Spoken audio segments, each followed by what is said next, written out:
Hello, this is Nathan Crutchfield, and let's talk briefly about the use of the risk matrix. The risk matrix or risk assessment matrix allows us to do a number of things. First, it is a quick method that we can use to visualize risk, bring an intangible into view for those we have to share our concerns with. It helps us prioritize risk reduction measures and compare risk reduction measures in a visual manner. It helps us consider incident probability. It also helps us consider the severity that could result.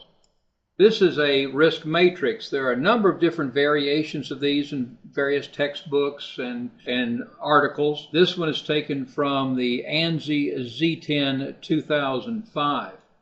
If you'll note on the left column, we have the likelihood of occurrence or exposure and the estimate of potential frequency. This ranges from the bottom left corner of improbable, very unlikely, to remote, not likely to occur, occasional, likely to occur at some time, probable, likely to occur several times, to frequent, which is likely to occur repeatedly.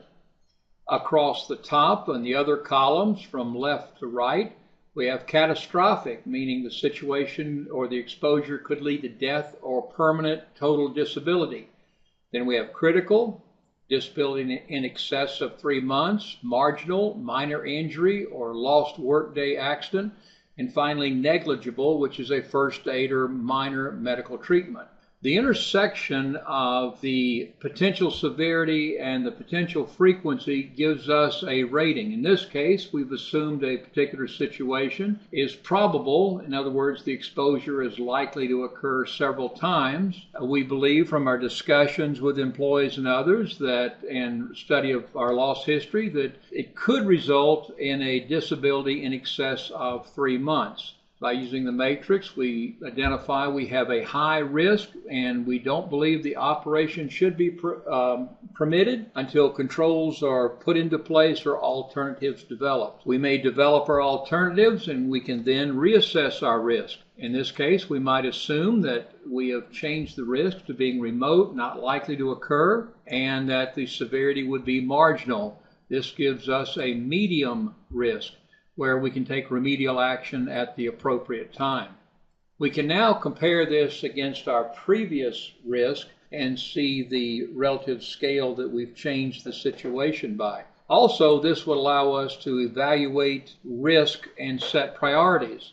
Obviously, the one that is a high risk, operation not permissible, should be worked on in advance of the medium risk. But we need to use the risk matrix with caution. One, discuss and review with supervisors and employees. Do they understand the risk? Do you understand the risk? Does everyone agree on the assessment? And do not block communication or throw obstacles in the way. You need a very good open dialogue when you're trying to determine risk. Is the review and research history available? Have you studied what has happened in your industry in similar situations or exposures to various hazards?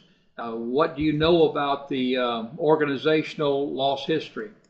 You need to do a reality check. Could the severity be greater? Could the exposure be more frequent? Lots of discussion and review.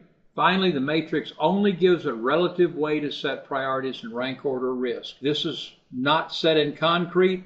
Like I say, there's a number of different variations of the risk matrix. This is one we presented here, which we think would be of benefit to you if you use it on a consistent and routine basis. I look forward to discussing with you future risk management and job hazard analysis topics. For additional information, join us at myjobhazardanalysis.com. The materials and discussions for this blog are based on Job Hazard Analysis, a guide for voluntary compliance and beyond, written by James Roughton and Nathan Crutchfield, published by Butterworth Heinemann in 2008. Thanks for your time, and we look forward to talking with you in the future.